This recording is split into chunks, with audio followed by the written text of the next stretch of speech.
Okay. अब ये जो मैं रिकॉर्डिंग कर रहा हूँ, ये जो लेक्चर है, ये basically difference between marginal costing and absorption costing का डिफरेंशिएशन है। आपके स्टडी मटेरियल में इतना पथेटिक मैनर में लिखा हुआ है कि कोई भी स्टूडेंट अगर अपने आप रीड करके उसको समझने की कोशिश करेगा तो उसको कुछ समझ में नहीं आएगा, नॉट इवन 1%। वो पढ़ के भी कुछ नहीं समझ पाएगा। मतलब उसमें उन्होंने सिर्फ एक कॉन्सेप्ट ऐसे बोलने के लिए डाल दिया और नीचे एक एग्जाम्पल ले लिया, उसको रिलेटेड, जो कि आपके स्टडी मटेरियल में मेजोरिटी जगह पे 9 ऐसे समझ लो कि 80-85% पे तो ऐसा ही है, कोई एक्सप्लेनेशन है ही नहीं, वो कहीं ना कहीं से कॉपी पेस्ट करके डाल के रखा हुआ है। अब प्रॉब्लम ये होती है ना कि एग्जामिनर जब पेपर सेट करता है तो वो स्टडी मटेरियल सामने लेके बैठता है और वो स्टडी मटेरियल में जो रहता है उसको ध्यान में रख के वो पेपर सेट करता है। इसीलिए अननेसेसरी या तो देना था तो डिटेल में देना था, लेकिन अब उसको हम लोग पढ़ना है तो डिटेल में ही पढ़ सकते हैं, उसको ऊपर ऊपर से पढ़ भी नहीं सकते हैं। प्रॉब्लम ये भी है।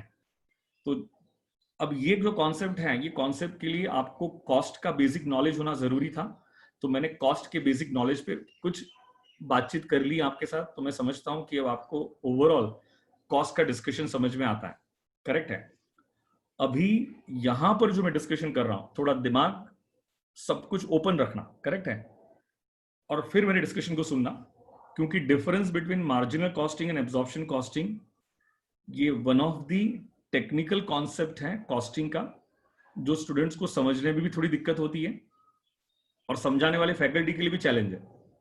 दोनों के लिए चैलेंज है। समझने वाले स्टूडेंट्स के लिए भी चैलेंज है, तो समझाने वाले फैकल्टी के लिए भी चैलेंज है। मैं उसको, और मेरे लिए चैलेंज इसीलिए बन जाती है क्योंकि आपको मटेरियल लेबर ओवरहेड्स ये टॉपिक डिटेल में नहीं है, इसीलिए मेरे लिए चैलेंज बन जाती है। बाकी चैलेंज नहीं है, क्योंकि आपको ऊपर ऊपर से है यार, ऊपर ऊपर भी नहीं है यार। सोचो ना, जो टॉपिक को मैं पढ़ाता हूँ एक एक महीना, उसको मैं 2-3 दिन में 3 घंटे में 3 आवर्स के लेक्चर में कंप्लीट करता हूँ। तो चैलेंज इसीलिए बन जाती है, बाकी चैलेंज बिल्कुल नहीं बनती, क्योंकि आपके पास मटेरियल लेबर ओवरहेड्स का एक लिमिटेड नॉलेज है, आपके पास 100% नॉलेज नहीं है उसका, और मैंने भी बहुत लिमिटेड बोला हुआ है। तो उस बात को ध्यान में रखते हुए मुझे आपको ये समझाना है difference between marginal costing and absorption costing.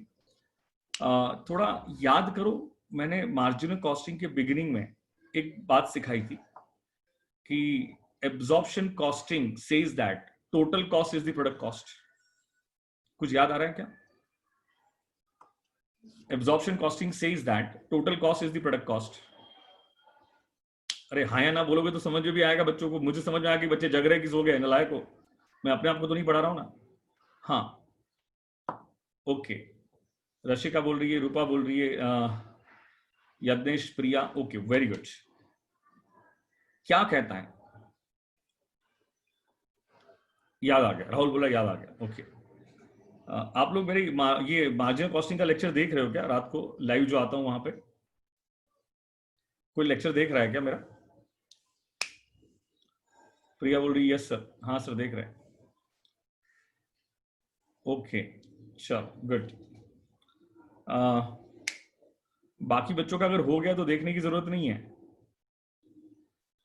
अगर हो गया तो देखने की जरूरत नहीं बेटा, तो टाइम वेस्ट होगा बेटा वहां बैठ के। नहीं हुआ तो देखो उसको, कोई दिक्कत नहीं। एनीवे, मार्जिनल कॉस्टिंग क्या कहता है कि only variable cost is the product cost, जबकि एब्जॉर्प्शन कॉस्टिंग क्या कहता है कि total cost is the product cost. Total cost is the product cost. मुझे बताओ, फैक्ट्री में, ऑफिस में और सेलिंग एंड डिस्ट्रीब्यूशन में, ये तीनों में से कौन सी जगह पे प्रोडक्ट कॉस्ट आती है? फैक्ट्री में आती है, ऑफिस में आती है, कि सेलिंग एंड डिस्ट्रीब्यूशन में आती है, वेयर हाउस में आती है?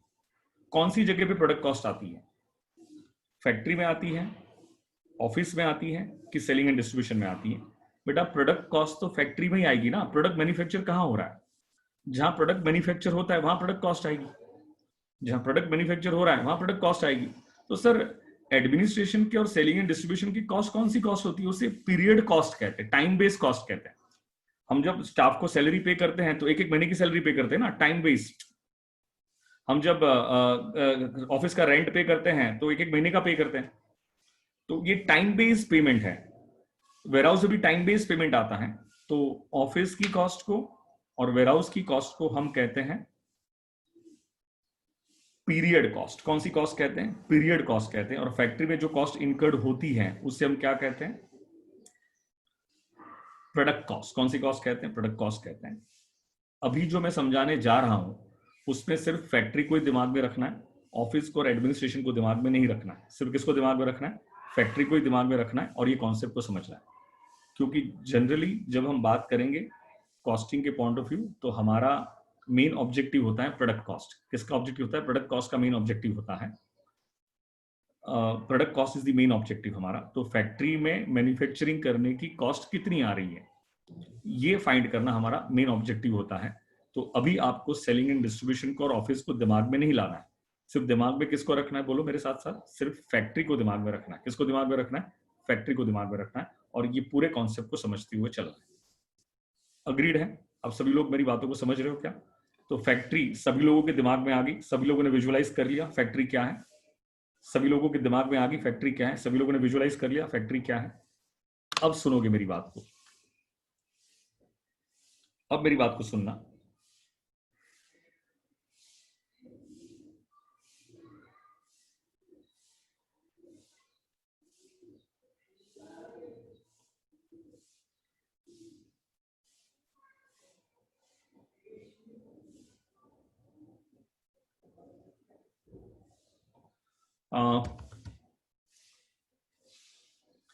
जब फैक्ट्री में मैन्युफैक्चरिंग कर रहे हैं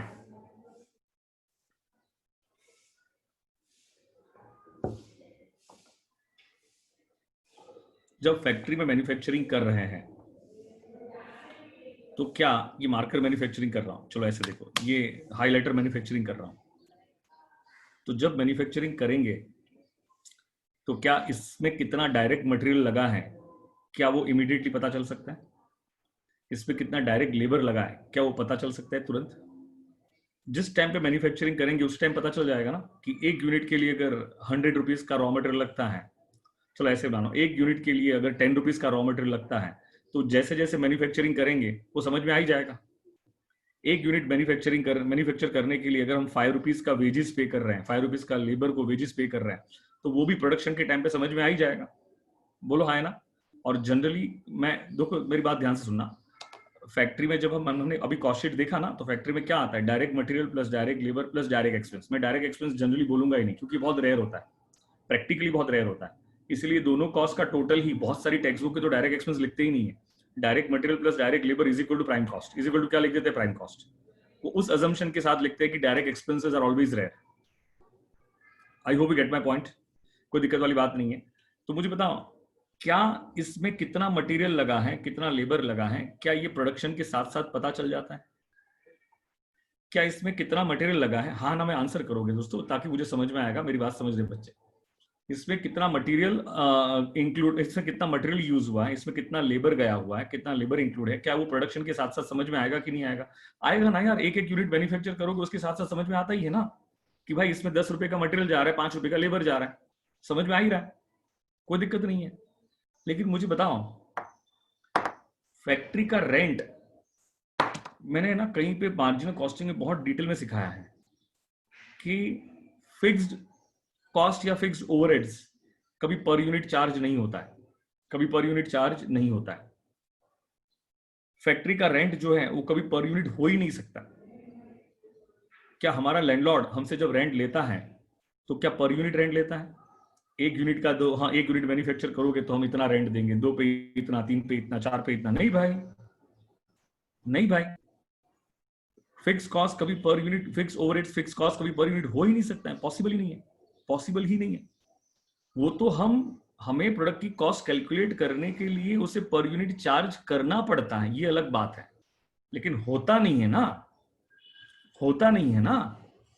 ये जो मैं बोल रहा हूँ ये समझ में आ रहा है क्या आपको? मैं जो बोल रहा हूँ ये समझ में आ रहा है क्या आपको? ये होता नहीं है ना। तो पंगा यहां पर ये है, प्रॉब्लम यहां पर ये है, कॉन्सेंट्रेशन मेंटेन रखना। प्रॉब्लम यहां पर ये है कि जब प्रोडक्ट बनाते हैं तो उसका मटेरियल पता चल जाता है, लेबर पता चल जाता है, लेकिन ये प्रोडक्ट में ओवरहेड्स जो है ये समझ में नहीं आते क्योंकि पूरे साल में फैक्ट्री में कितना मैन्युफैक्चरिंग होना है क्या ये डिसाइडेड होता है कि ये एस्टिमेटेड होता है? इतना ही प्रोडक्ट मैन्युफैक्चर होना चाहिए क्या इतना ही होगा कि उससे कम ज्यादा हो सकता है? हम मानते हैं कि मारुति कंपनी मान के चलो टारगेट लेके रखी है कि पूरे साल में 1 लाख कार मैन्युफैक्चर्स करेंगे, लेकिन देयर माइट बी पॉसिबिलिटी, क्या 1,10,000 कार मैन्युफैक्चर हो सकती है क्या? There might be possibility instead of 1 lakh क्या 90,000 कार्स मैन्युफैक्चर हो सकती है क्या? बोलो हाँ है ना? आप मेरी बात को समझ पा रहे हो? मैं क्या समझाने की कोशिश कर रहा हूं आपको? क्या जितना हम सोचते हैं उतना ही प्रोडक्शन होता है कि प्रोडक्शन वेरी हो सकता है? प्रोडक्शन वेरी हो सकता है। एक और बात, एक और क्वेश्चन पूछता हूं, हम लोग एक प्रोडक्ट की कॉस्ट को एस्टिमेट कब करेंगे? प्रोडक्शन के बाद कि प्रोडक्शन के पहले? एक प्रोडक्ट की कॉस्ट को एस्टिमेट कब करेंगे? प्रोडक्शन के बाद कि प्रोडक्शन के पहले? प्रोडक्शन के बाद कि प्रोडक्शन के पहले? मान के चलो कि बिगिनिंग ऑफ द ईयर है, करेक्ट है, बिगिनिंग ऑफ द ईयर है, हमने प्रोडक्शन स्टार्ट किया, जैसे ही प्रोडक्शन स्टार्ट किया कोई कस्टमर हमसे हमसे गुड्स परचेज करने आया, गलत, Priya you are wrong, Priya you are wrong, हमसे परचेज करने आया, तो हम क्या कहेंगे? भाई गुड्स लेके जा, कोई दिक्कत नहीं है, अब तक हमने है ना अब तक पूरा साल कंप्लीट नहीं हुआ है, हमने उसकी कॉस्ट फाइंड नहीं की है, हम पूरा साल होगा कितनी कॉस्ट इनकर्ड होगी वो फाइंड करेंगे, उसके बाद तेरे को बिल भिजवा देंगे, ऐसा करेंगे? प्रिया ऐसा करेंगे? मैं क्या बोल रहा हूं ये मेरी बात को ध्यान से सुनो, मैं क्या बोल रहा हूं you listen me very carefully. Product की कॉस्ट को प्रोडक्शन के पहले एस्टिमेट बोल रहा हूं, क्या कह रहा हूं, एस्टिमेशन। प्रोडक्शन के पहले एस्टिमेट करते हैं कि प्रोडक्शन के बाद एस्टिमेट करते हैं? प्रोडक्ट की कॉस्ट को प्रोडक्शन के पहले एस्टिमेट करते हैं कि प्रोडक्शन के बाद एस्टिमेट करते हैं?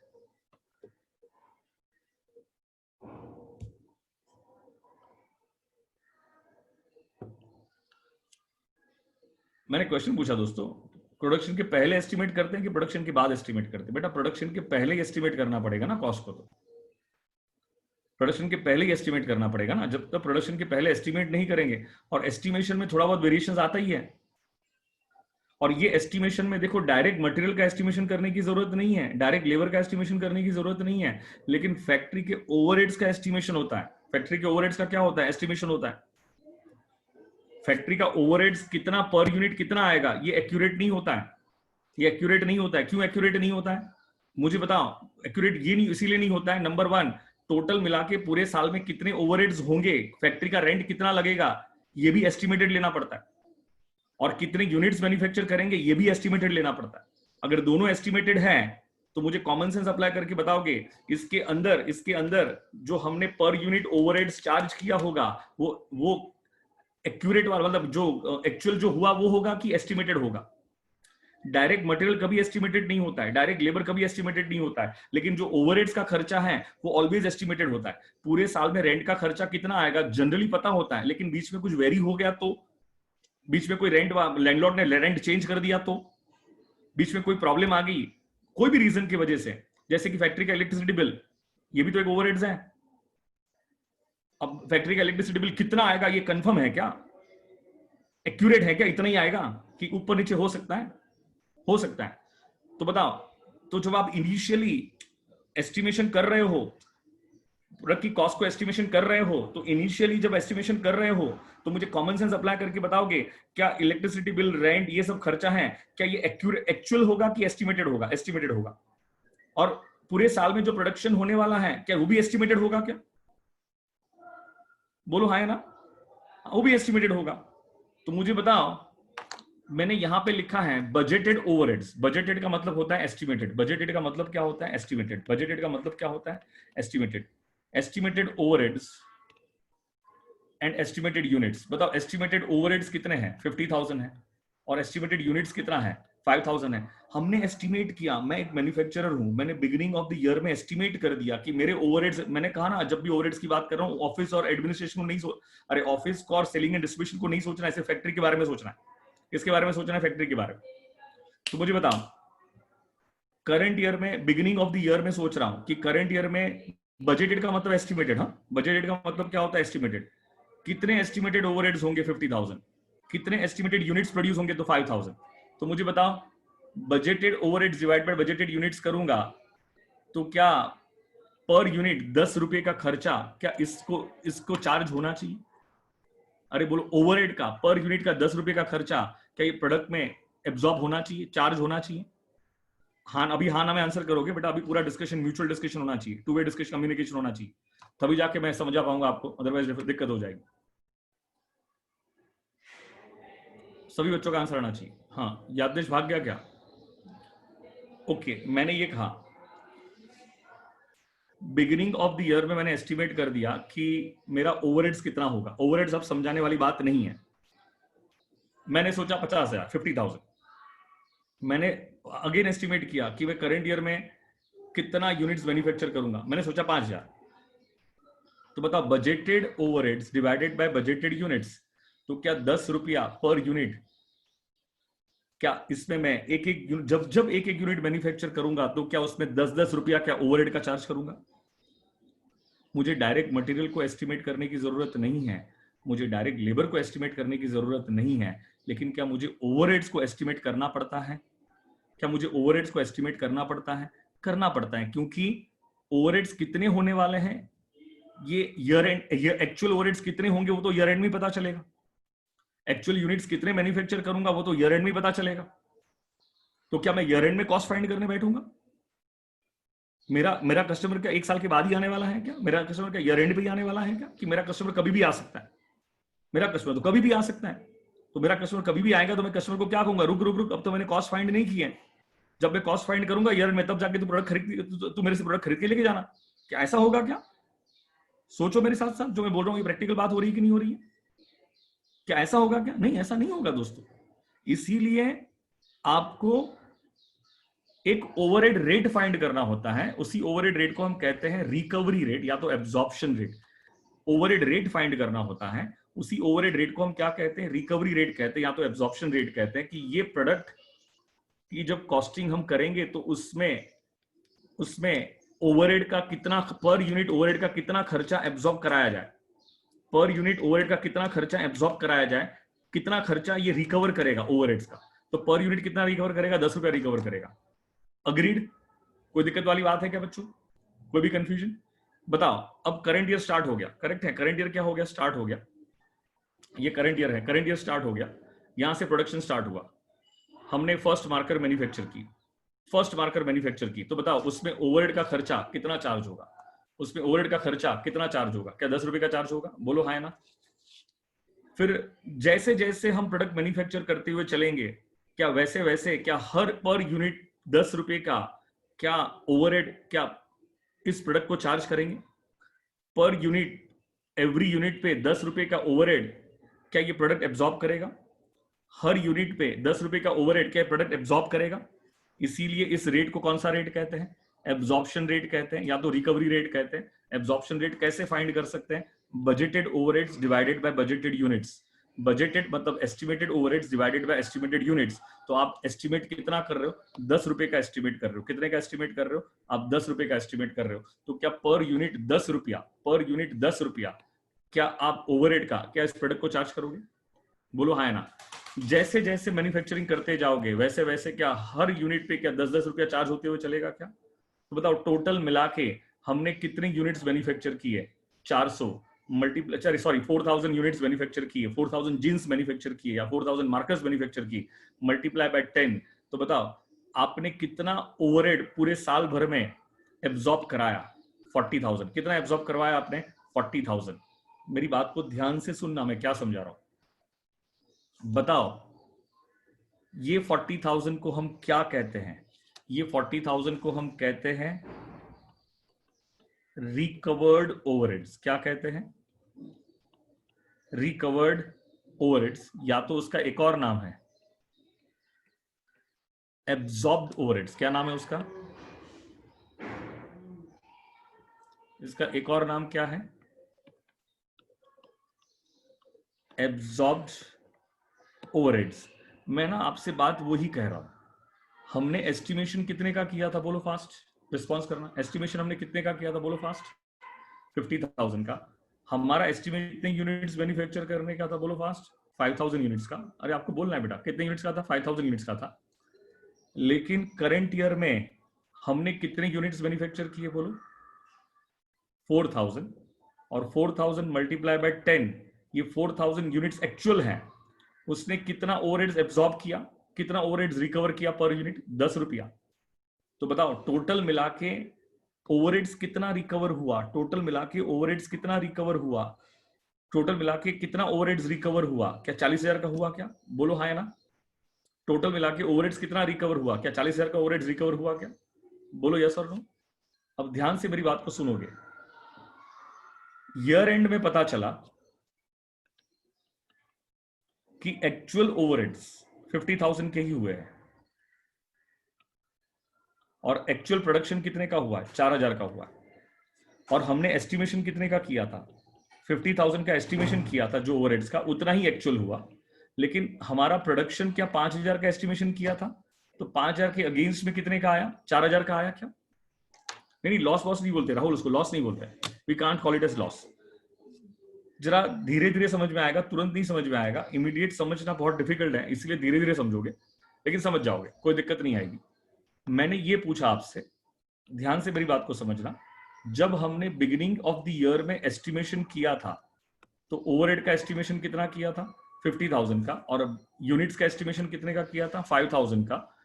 क्या उतना ही हुआ ईयर एंड में? बिगिनिंग ऑफ द ईयर में एस्टिमेशन तो कुछ था, लेकिन at the end of the year उतना ही हुआ? हाँ, ओवरहेड्स उतना ही हुआ, लेकिन क्या आपका यूनिट्स उतना ही हुआ कि उससे कम हुआ? यूनिट्स उतना ही हुआ कि उससे कम हुआ? मान के चलो उतने ही यूनिट्स होते जितने हमने सोचे हैं, उतने ही यूनिट्स अगर होते जितने हमने सोचे हैं, तो बताओ 5,000 यूनिट्स मल्टीप्लाई बाय 10 तो कितना ओवरहेड्स एब्जॉर्ब होता? क्या 5,000 यूनिट से 50,000 रुपए का खर्चा एब्जॉर्ब कर लिया होता? क्या 5,000 यूनिट से 50,000 रुपए का खर्चा एब्जॉर्ब कर लिया होता? बोलो हाँ या ना? अगर जितना सोचा होता उतना ही प्रोडक्शन होता तो क्या 5,000 यूनिट्स ने 50,000 का खर्चा एब्जॉर्ब कर लिया होता? हाँ, कर लिया होता। लेकिन जितना सोचा उतना प्रोडक्शन नहीं हुआ ना, उतना प्रोडक्शन नहीं हुआ। जितना सोचा उससे कम प्रोडक्शन हुआ। तो बताओ प्रोडक्शन कितना हुआ था? प्रोडक्शन कितना हुआ था? प्रोडक्शन हुआ था 4,000 यूनिट्स का। तो 4,000 यूनिट्स ने 10 रुपए के हिसाब से कितना खर्चा एब्जॉर्ब किया? इसे कहते हैं रिकवर्ड ओवरहेड, इसे कहते हैं एब्जॉर्ब्ड ओवरहेड्स। मतलब प्रोडक्ट ने 4,000 प्रोडक्ट ने मिला के 40,000 रुपए का खर्चा ही एब्जॉर्ब किया, लेकिन टोटल खर्चा कितने का हुआ है? एक्चुअल खर्चा कितने का हुआ है? एक्चुअल ओवरहेड्स कितने के हुए? क्या 50,000 के ओवरहेड्स हुए हैं क्या?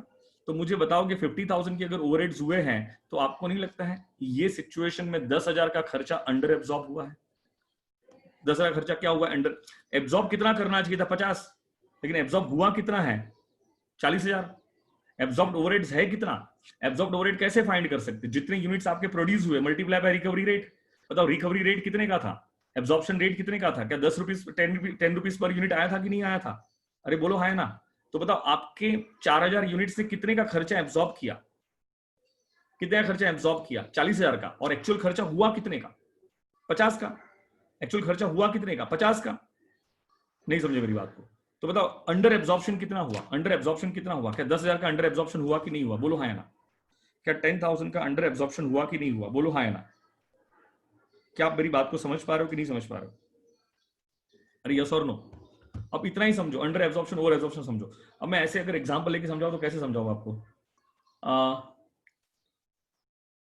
आपके पेरेंट्स ने कहा कि भाई तू पिकनिक को जा, तुम पिकनिक को जा रहे हो कहीं पे, ठीक है, गोवा की ट्रिप पे जा रहे हो। तो पेरेंट्स से पूछा कितने का खर्चा लगेगा?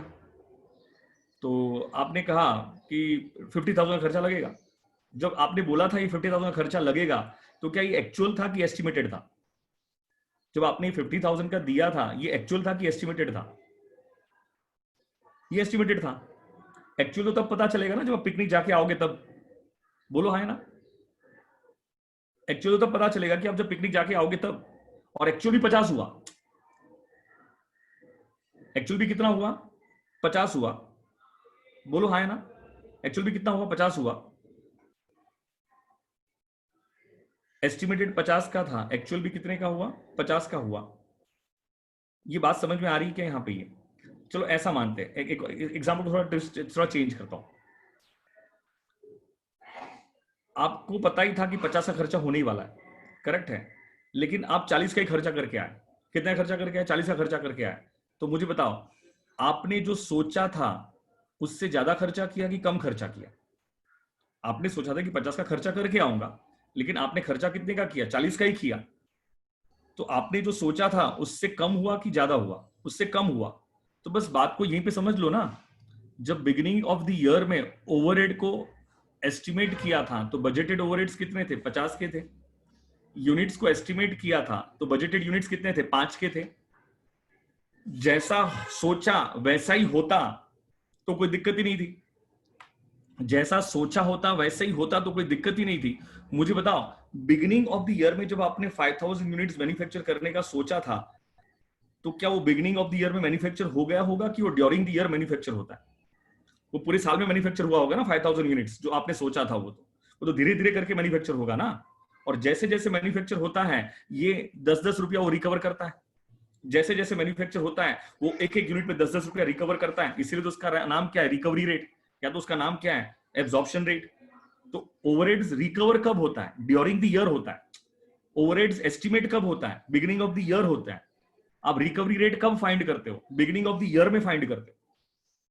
और जैसे जैसे प्रोडक्शन होगा, जैसे जैसे प्रोडक्शन होगा, आपको नहीं लगता है जैसे जैसे प्रोडक्शन होगा वैसे वैसे एक एक यूनिट ओवरहेड का खर्चा एब्जॉर्ब करेगा, एक एक यूनिट ओवरहेड का खर्चा एब्जॉर्ब करेगा? बोलो हाय ना। तो ओवरहेड मतलब टोटल मिला के प्रोडक्शन कितने का हुआ?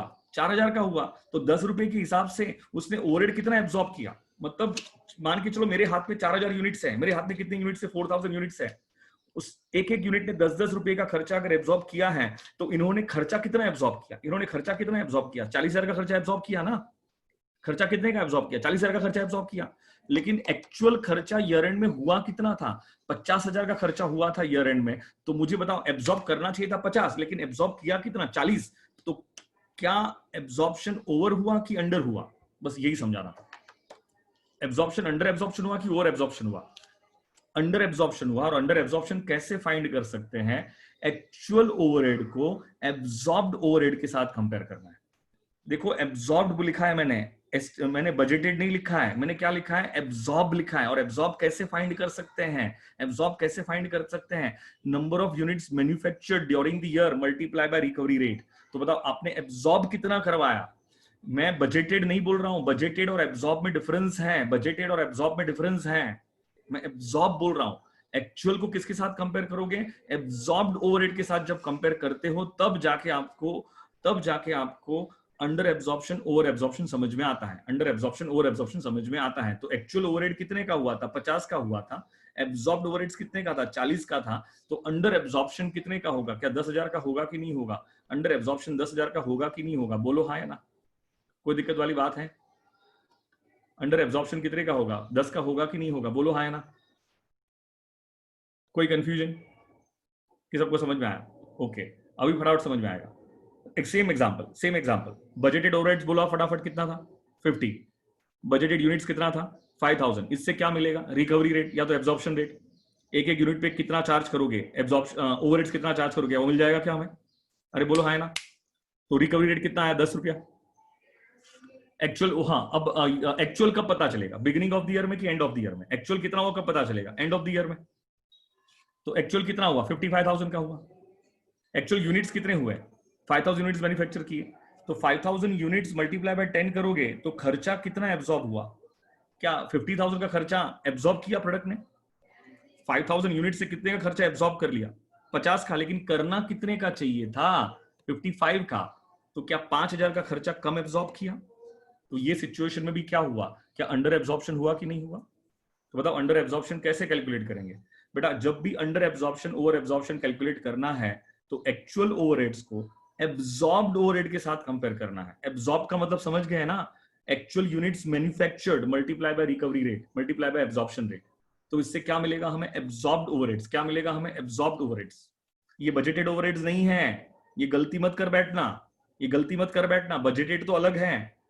ये कोइंसिडेंटली वही का वही आ रहा है, वो अलग बात है। लेकिन एब्जॉर्ब्ड ओवरहेड्स और बजटेड ओवरहेड्स में आसमान जमीन का डिफरेंस है। बजटेड ओवरहेड्स मतलब बिगिनिंग ऑफ द ईयर में जो हम एस्टिमेट करते हैं वो बजटेड ओवरहेड्स है। और जैसे जैसे प्रोडक्शन होगा एक एक यूनिट 10-10 को अपने आप में एब्जॉर्ब करेगा। ऐसे करते करते पूरे साल भर में 5000 यूनिट्स मैन्युफैक्चर कर लिए। तो क्या ये 5000 यूनिट्स ने पूरे साल में क्या 50,000 का खर्चा एब्जॉर्ब किया होगा? बोलो हाँ या ना। तो इसको किसके साथ कंपेयर करोगे? एक्चुअल ओवरहेड के साथ।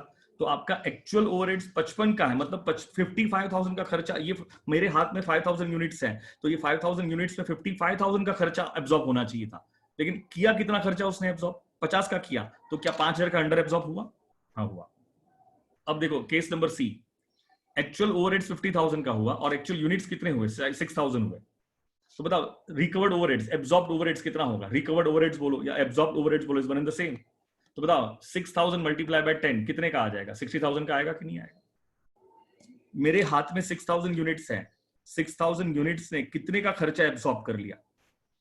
10 रुपए के हिसाब से, पर यूनिट के 10 रुपए के हिसाब से क्या 60,000 का खर्चा एब्जॉर्ब कर लिया?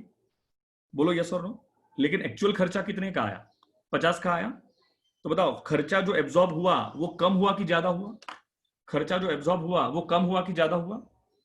ज्यादा हुआ। तो इसे ओवर एब्जॉर्प्शन कहते हैं। क्या कहते हैं इसे? ओवर एब्जॉर्प्शन कहते हैं।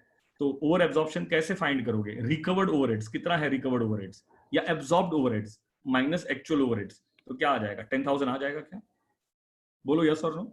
लास्ट केस, एक्चुअल ओवरहेड्स कितना हुआ? 45,000। एक्चुअल ओवरहेड्स कितना हुआ? 45,000। एक्चुअल यूनिट्स कितने हुए? 5,000। तो बताओ रिकवर्ड ओवरहेड्स मतलब एब्जॉर्ब्ड ओवरहेड्स, रिकवर ओवरहेड्स कितने होंगे? 5,000 इंटू 10 कितना हो जाएगा? 50,000। कितना हो जाएगा? 50,000। और एक्चुअल कितना है? 45,000। मेरे हाथ में 5,000 यूनिट्स हैं, 5,000 यूनिट से कितने का खर्चा एब्जॉर्ब कर लिया? 50 का। लेकिन एक्चुअल कितने का है? 45 का। तो क्या खर्चा ज्यादा एब्जॉर्ब किया? कितने का ज्यादा एब्जॉर्ब किया? 5,000 का। वो किससे पता चलेगा? जब आप रिकवर्ड ओवरहेड्स को, एब्जॉर्ब्ड ओवरहेड्स को एक्चुअल के साथ कंपेयर करोगे। तो क्या ये ओवर एब्जॉर्प्शन हो रहा है क्या? तो ये क्या हो रहा है? ओवर एब्जॉर्प्शन हो रहा है क्या? बोलो हाँ या ना।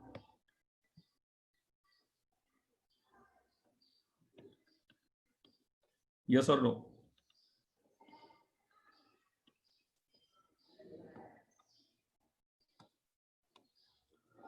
समझ में आया कि नहीं समझ में आया? समझ में आया तो हाँ बोलोगे, नहीं समझ में आया तो ना बोलोगे फटाफट।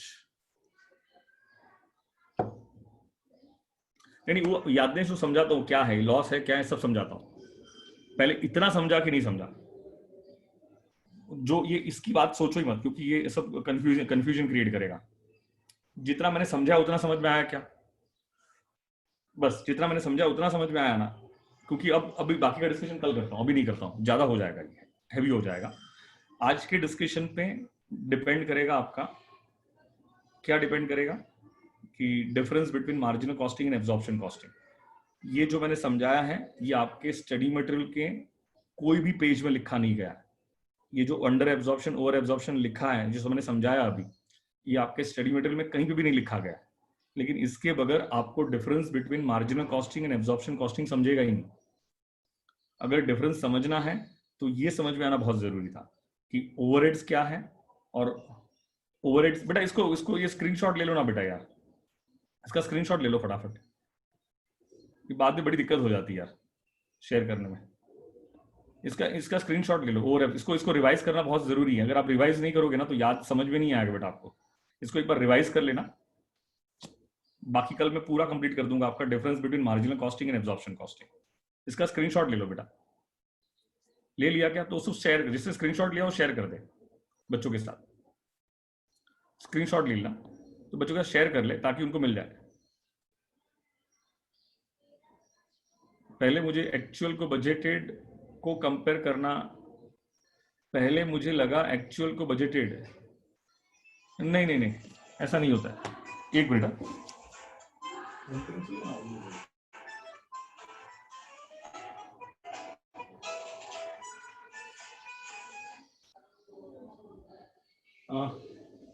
तो एक्चुअल को नहीं, एक्चुअल को कभी भी बजटेड के साथ कंपेयर नहीं करते हैं। एक्चुअल को रिकवर्ड ओवरहेड के साथ कंपेयर करते हैं।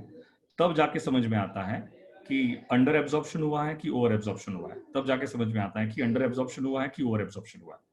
तो आज का डिस्कशन कल के लेक्चर को समझने के लिए आज का डिस्कशन बहुत इंपॉर्टेंट था। उसको एक बार 10 मिनट के लिए शांत दिमाग से रिवाइज कर लेना तो डाइजेस्ट हो जाएगा। हम सेम टाइम पे मिलेंगे कल 1:30 tomorrow. Will see you tomorrow same time at 1:30। ठीक है, चलो बाय, टेक केयर।